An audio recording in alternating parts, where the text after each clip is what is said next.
Mars, the red planet. Since the most remote antiquity, it has always been at the center of dreams, expectations, and myths of all kinds, precisely because of the reddish color that distinguishes it, already appreciable by observing the planet with unaided eye. Due to this peculiarity, by the ancient Greeks it was associated with the god of war, Ares. But without a doubt, the reason that more than others has made Mars famous is the hypothetical presence of the Martians, protagonists of various science fiction books and movies, from The War of the Worlds by Herbert George Wells to Under the Moons of Mars by Edgar Rice Burroughs, from Martian Chronicles by Ray Bradbury to Far from the Silent Planet by Clive Staples Lewis, to the recent The Martian by Andy Weir, just to name a few of the most famous novels. But how was the myth of the Martians born? Probably due to a translation error. During the Great Mars Opposition of 1877, the Italian astronomer Giovanni Virginio Schiaparelli believed he was observing a dense network of channels, in Italian canali, on the Martian surface. To translate the Italian word canali into English, he should have used the English channel, which indicates a channel of natural origin. Schiaparelli, however, made a mistake, and instead using the term canal, which indicates a canal of artificial origin, and this was like opening Pandora's box, American astronomer Percival Lowell was among the first to hypothesize that these channels had been built by an intelligent civilization, precisely the Martians, to transport water to the driest areas of the planet. And the hope of finding some form of life on Mars for sure is among the reasons for colonizing the red planet, even if to date we do not know absolutely for sure whether Mars hosts or has hosted life forms. But why is Mars so interesting from this point of view? And are there other reasons for colonizing it in the distant future? Let's try to find out in this video. Another reason for colonizing Mars is that the red planet, in some respects, is very similar to Earth. Mars is the fourth planet in order of distance from the Sun and is located at an average distance of 1.5 astronomical units from our star, around which it travels an elliptical orbit in just under 2 years. This implies that the Martian seasons last almost double the terrestrial analogs. Like the Earth, Mars is a rocky planet, and it takes just over a day, 24 hours, 37 minutes, and 23 seconds against the Earth's 23 hours, 56 minutes to make a rotation around its axis. Therefore, a day on Mars, called Sol, is almost as long as an Earth day. Furthermore, the inclination of its rotation axis with respect to the vertical to the plane of the orbit is equal to 25.19 degrees. For the Earth, it is about 23 degrees. Like the Earth, Mars also has two polar caps. Unlike Earth caps, Martian caps are formed by dry ice. That is, ice originating from carbon dioxide. Depending on the season, the size of the polar caps increases or decreases. Moreover, in 2015, the existence of liquid water on its surface was also confirmed by analyzing data from the NASA Mars Reconnaissance Orbiter probe. This water periodically forms small streams. The presence of other salty liquid water was also detected under the southern polar ice cap by radar surveys of the Mars Express spacecraft of the European Space Agency conducted between 2012 and 2015. Mars, however, differs from the Earth in several features. Its diameter, 6,804 kilometers, is about half that of the Earth, and its mass is also less, about a ninth of that of the Earth. It follows that the Martian gravity is about 1/3 of the terrestrial one. In other words, a person who weighs 60 kilograms on Earth would only weigh 20 kilograms on Mars. But be careful, if you want to start a diet, it is not enough to go to Mars to weigh less, because what changes is only the weight. Because the force of gravity of the planet you are on changes, not your mass. That is the quantity of matter you are made of.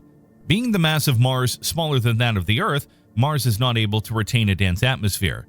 It is believed that a few billion years ago, the Martian atmosphere was denser than the current one, and that it then partially dispersed into space. The current thin atmosphere of Mars is made up of just over 95% of carbon dioxide, and the remaining 5% of nitrogen, argon, and traces of other gases. The pressure on the surface exerted by the Martian atmosphere is just 1% of the Earth's analog. Due to the greater distance from the Sun, the solar radiation that reaches the surface of Mars at noon is about half of that reaches the Earth at the same time. So Mars is a dimly lit world. Also because the solar diameter seen from Mars is 19 arc minutes at aphelion, point in orbit where Mars is furthest from the Sun, and 23 arc minutes at perihelion, when Mars is at the point of its orbit closest to the Sun. These apparent dimensions respectively correspond to 60 and 70% of the solar angular diameter observed from the Earth at the corresponding points of the orbit. The considerable variation in the size of the Sun seen from Mars is due to the greater eccentricity of the Martian orbit compared to that of the Earth. E equals 0.093 versus E equals 0.016. Average Martian temperatures are around -50 degrees Celsius. One last noteworthy aspect of the Martian sky are the auroras.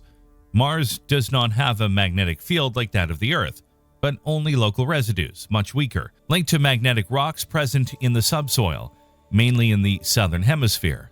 The Mars Express and Mars Global Surveyor spacecraft have recorded thousands of events over the years, in which charged particles have been accelerated in proximity of these local Martian magnetic fields in a similar way to what happens on Earth during the polar auroras. However, the effects recorded by the Martian probes, most likely due to the interaction between the solar wind and the local magnetic field lines, would have been invisible to human eyes. All the signals received were in fact flashes of ultraviolet light. Another reason for colonizing Mars is the technological fallout. The exploration of Mars, and that of space in general, leads us to face new challenges and therefore leads to the creation of technological and scientific innovation that has an impact on our everyday life. All these things and many more are direct applications of technologies born for space. Going to Mars, we would need to develop new ways to defend ourselves from radiation, recycle water, grow plants, and reduce waste, generate electricity efficiently, all of which we badly need, and that the race to Mars can provide.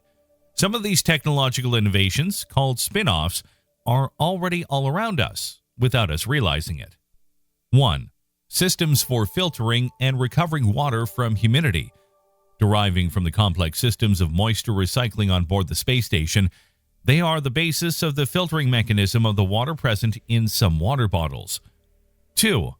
Image sensors for cameras and CMOS, developed in the 90s with the aim of miniaturizing the cameras on board the interplanetary probes while still maintaining good image quality. 3. Air purifiers, used on board airplanes. They derive from a technology used on board the International Space Station to reduce the amount of ethylene produced by lettuce grown on board during an experiment. This gas in excessive quantities damages the plants themselves, for example by accelerating flower wilt and fruit ripening. 4. Fabrics with special polymers to protect firefighters, military, and civilians, derived from research produced from the Apollo 1 accident on January 27, 1967. During a test on the launch pad, a spark in the command module ignited a fire that caused the deaths of 3 astronauts, Edward H. White II and Roger B. Chaffee. 5. Cardiac pumps. These are medical devices used to help the heart of patients waiting for heart transplant. In the first models, the blood flow was not well optimized due to areas where the blood stagnated, and this could be potentially lethal for the patient. This problem was solved by studying mathematical models deriving from those used to study fluid dynamics through the engines of space rockets.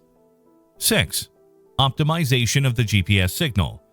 In 1979, NASA's Jet Propulsion Laboratory was looking for a system capable of determining with high precision the position in space of the TOPEX satellite, an altimetric satellite with the aim of measuring the height of the oceans.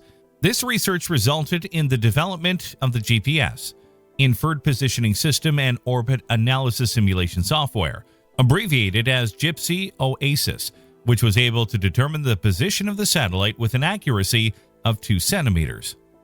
7. Memory foam materials. These are those materials that resume their initial shape after undergoing pressure, perhaps one of the most versatile technological fallout from space. The initial idea was developed by NASA starting in 1966 to absorb shock and offer more comfort and protection for airplane seats. Subsequently, its use has then spread a little everywhere and in the most varied fields. For example, in the 1970s and 80s, it was used to stuff the Dallas Cowboys helmets, Currently, it is also used to protect bedridden patients from pressure sores, or to prevent too tight shoes from damaging your feet, or when riding, to pad the saddles and make them more comfortable for both the horse and the rider. In Formula One and in rallies, padded foam protectors are used given their versatility and lightness around neck and shoulders. Another use is in bicycle saddles. 8. Food preservation. The freeze-dried foods that are easily found in supermarkets today are a direct consequence of the technology developed by NASA in the 1960s to prepare meals for astronauts, dealing with the narrow space of the lunar modules, and today aboard the International Space Station, even with the need to store food for very long periods, weeks or even months, in the case of long-duration missions. Infant formula for allergy sufferers falls into this category too. 9. Miniaturized electronic circuits. The microchips that made it possible to build the personal computers were derived directly from the onboard computers used both in the lunar module and in the command module of the Apollo missions. 10. Fuel cells. Developed in view of the lunar missions. 11. Cordless battery devices. The first cordless drill, auger, was used by the Apollo missions as an aid to take samples of lunar rocks. On the other hand, it was a bit difficult to find a 340,000-kilometer extension, right?